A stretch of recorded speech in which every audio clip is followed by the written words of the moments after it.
ओम नमः शिवाय। जय माता दी। सभी व्यूवर्स को मेरा नमस्कार। व्यूवर्स, 2 अप्रैल से नव संबंध प्रारंभ हो रहा है और 2 अप्रैल से ही नवरात्रि भी प्रारंभ हो रही है।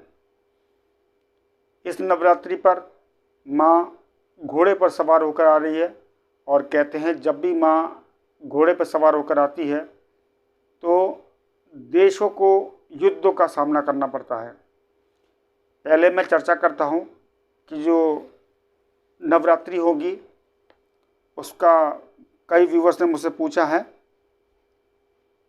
घट स्थापना दिवस जो कलश स्थापित करते हैं उसका मुहूर्त क्या है, तो मैं बताऊं आपको कि इस दिन यदि कलश स्थापित किया जाए उस दिन किस दिन कलश स्थापित करते हैं। वैसे तो शनिवार को कलश स्थापित नहीं होता मित्रों, एक दिन पहले ही कलश की स्थापना करनी पड़ती है। एक दिन पहले ही कलश में जल भर के हम लोगों को रखना चाहिए। खैर, शनिवार है कल से प्रतिपदा प्रारंभ हो जाएगी, नवसंबंधी प्रारंभ हो जाएगा और माँ दुर्गा देवी के नवरात्रि भी प्रारंभ हो जाएगी। और ये जो नवरात्रि रहेगी मित्रों पूर्ण रूप से 9 दिन की रहेगी। शुरू के जो 3 दिन होंगे देवी दुर्गा जी का होगा आह्वान, उसके बाद जो 3 दिन होंगे माँ लक्ष्मी जी का आह्वान होता है उसके अंदर, उसके बाद जो 3 दिन होते हैं माँ सरस्वती जी का आह्वान होता है। तो सभी लोग मिलकर इस बार नवरात्रि के पावन पर्व पर हम सभी लोग माँ की आराधना करें, देवी दुर्गा की आराधना करें, देवी काली की आराधना करें, माँ बंगलामुखी की आराधना करें और प्रार्थना करें हम सभी लोग मिलकर कि हमारे देश पे जो विपदा जो परेशानी आ रही हैं वो कम हो और हमको किसी तरह की परेशानियों का सामना ना करना पड़े। सभी लोग स्वच्छ रहें और सेफ रहें।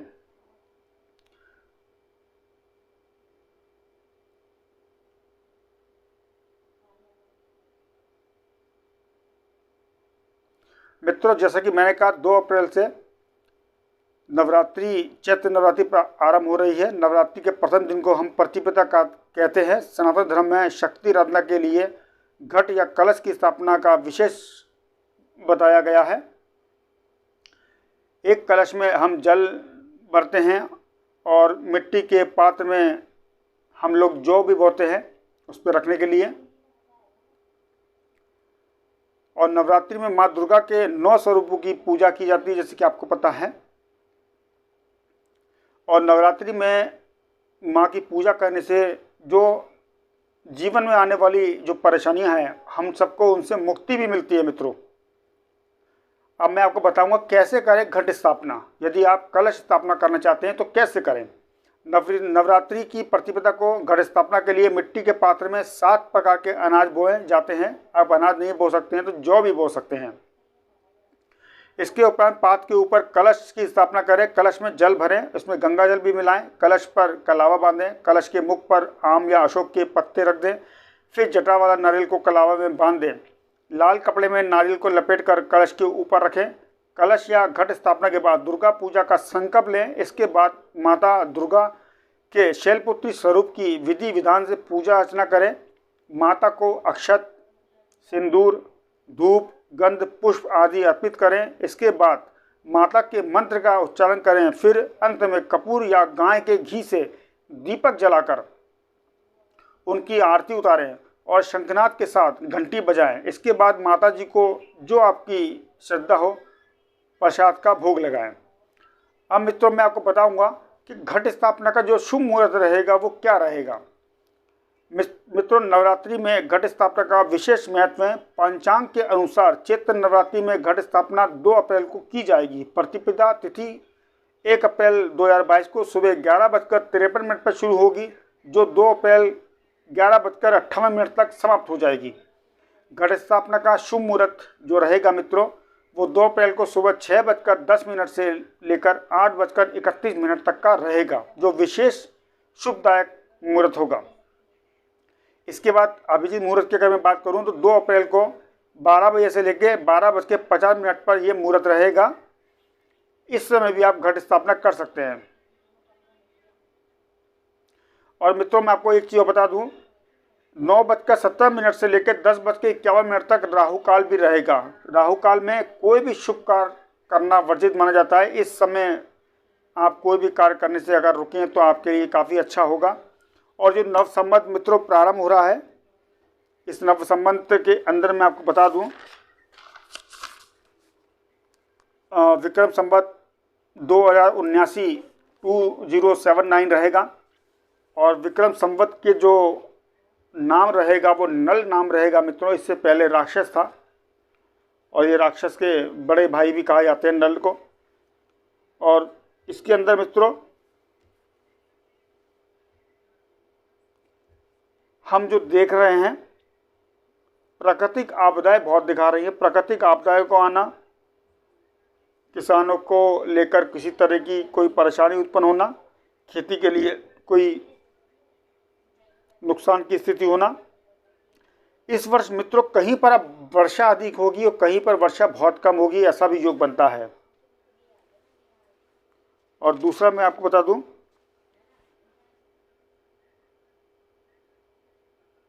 इस वर्ष के जो राजा रहेंगे मित्रों वो शनिदेव रहेंगे और जो मंत्री रहेंगे वो बृहस्पति रहेंगे। तो बृहस्पति के मंत्री होने से शिक्षा का जो क्षेत्र है वो अच्छा होगा।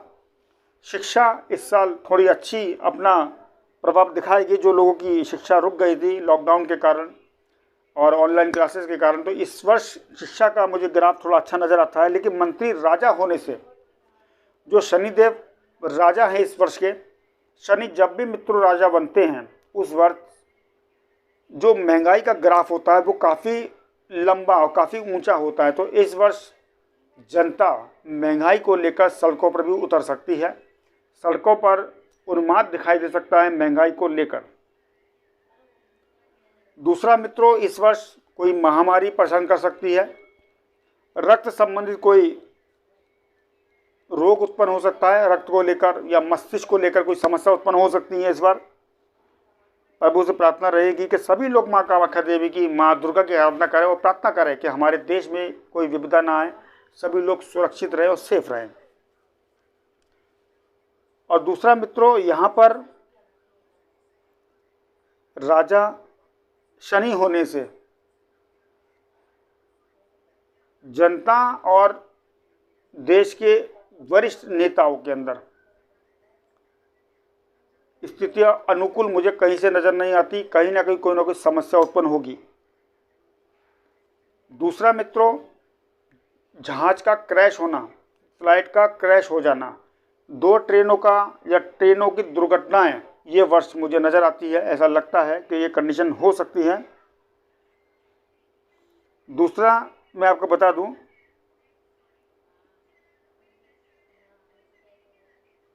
जनता और सरकारों के बीच में विद्रोह की स्थिति उत्पन्न हो सकती है।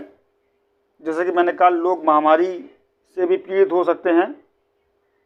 मैं फिर से आपको बता दूं, महामारी से और कुछ रोग को लेकर लोग थोड़ा सा भयभीत हो सकते हैं, थोड़े से परेशान हो सकते हैं और थोड़ी जनता को कष्ट हो सकता है। और भारत के कई राज्य ऐसे होंगे इस बार नव संवत के बाद जहां पर आतंकवादी घटनाओं से प्रभावित रहेंगे कुछ भारत के राज्य। और कई देशों से ऐसा भी होगा, कई राज्यों से, कई देशों से लोग पलायन की स्थिति भी उत्पन्न हो, लोग पलायन करें, लोग घर छोड़कर जाने को विवश हो। दूसरा मित्रों, धनेश को अगर मैं देखूं, इस साल का शनि ही धनेश है। इस वर्ष व्यापारियों को कुछ हानि का डर सता सकता है, रोग और शोक रहेगा, प्राकृतिक आपदा रहेगी। और इस वर्ष जैसे मैंने कहा गुरु मंत्री रहेंगे, तो वर्षा सही होगी इस बार और लोगों में धर्म को लेकर विश्वास जगेगा, लोग धार्मिक प्रवृत्ति के होंगे। सेनापति की बात करूं तो बुध सेनापति रहेंगे इस वर्ष। तो देश की जो अर्थव्यवस्था है वो थोड़ी सी कमजोर हो सकती है मित्रों। अर्थव्यवस्था को लेकर थोड़ी खिंचातानी हो सकती है। धनेश की बात करूं, इस वर्ष शुक्र धनेश होंगे तो कई जगह बारिश से हानि होगी और शीतकालीन जो फसल है गन्ना, जौ, मक्का, गेहूं इत्यादि, इनका जो उत्पादन होगा मित्रों वो कम होगा। ऐसा योग बनता है कि गन्ना, जौ, मक्का, गेहूं इत्यादियों का उत्पादन थोड़ा कम हो। आंधी, तूफान, वर्षा इस वर्ष भी आपको देखने को मिल सकती है, जिससे फसलों को नुकसान पहुंचेगा। खाने पीने की जो सामग्री होगी उसमें तेजी होगी। और इस वर्ष मित्रों बेरोजगारी की दर में भी कुछ वृद्धि होने का ज्योतिषीय योग बनता है। तो यहाँ पर जो वर्ष रहेगा नव संवत थोड़ा सा संभल के रहने वाला है, शुभ संकेत नहीं है। मेष राशि वालों के लिए बताऊं मैं तो उनको रोगों का भय रहेगा। वृषभ राशि वालों को विजय रहेगा। मिथुन वालों को सुख रहेगा। कर्क वालों को लाभ रहेगा। सिंह वालों को लाभ रहेगा। कन्या वालों को सुख रहेगा। तुला वालों को विजय और वृश्चिक वालों को रोग की स्थिति रहेगी। धनु वालों के लिए विजय रहेगा। मकर वालों के लिए हानि रहेगी। कुंभ वालों के लिए हानि रहेगी और मीन वालों के लिए विजय की स्थिति बनेगी। तो मित्रों ये था नव संवत का थोड़ा सा मेरी कैलकुलेशन, और मैं आपको पहले बता चुका हूँ कि घट स्थापना जो रहेगा वो मुहूर्त भी मैंने आपको बता दिया है कि किस किस समय पर घट स्थापना रहेगा।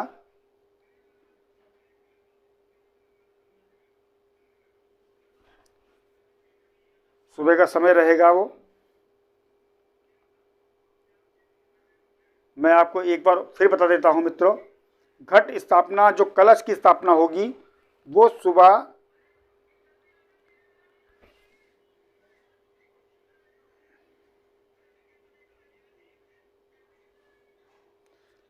6:10 से 8:31 तक का शुभ मुहूर्त है, अति शुभ मुहूर्त। इस समय आप कलश स्थापना कर सकते हैं। और अभिजीत मुहूर्त जो बता रहा हूं आपको मैं वो रहेगा 12 बजे से लेकर 12:50 तक का। इस समय आप घट स्थापना कलश स्थापना कर सकते हैं। कलश के लिए आप मिट्टी का कलश ले सकते हैं, तांबे का ले सकते हैं, स्टील का ले सकते हैं। जैसी आगे सामर्थ्य स्थिति हो, जैसा आपके उपलब्ध हो वैसा ले सकते हैं। माता को भोग लगाएं, माता को पुष्प चढ़ाएं और मंत्रों द्वारा जाप करें। तो मित्रों आज्ञा दीजिए मुझे, मैं फिर कोई अच्छा टॉपिक, अच्छा वीडियो लेकर आपके सामने आऊँगा। ये था मेरा छोटा सा वीडियो कलश स्थापना को लेकर के, किस समय कलश स्थापना आप लोग करें। तो मित्रों आज्ञा दीजिए मुझे। जय माता दी।